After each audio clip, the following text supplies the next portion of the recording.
Ayun po ano, share ko lang po ito sa mga gumagamit ng DL1608.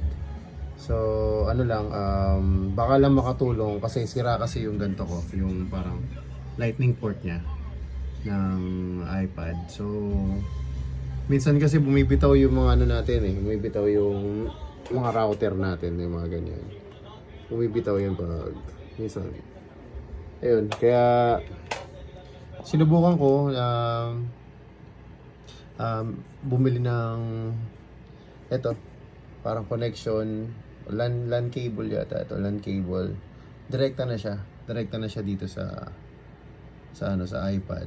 Direct na from dito. Ayan.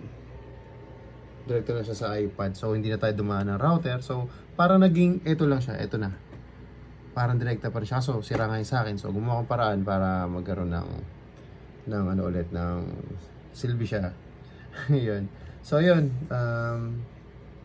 try natin na ano. So dito siya lalabas, yung DL1608, lalabas siyang wireless. Hindi ko alam kung bakit wireless. So pindutin ko siya. So yun, naka-connect na siya. Yan lang, share ko lang. So yun, pwede na siyang gamitin. Yan. Yan. Mute. Yan. Direkta pa rin siya. So, pwede pa rin namang mag-charge dito habang ginagamit. So, yan. Pwede siya nakababad. Share ko lang yan, guys.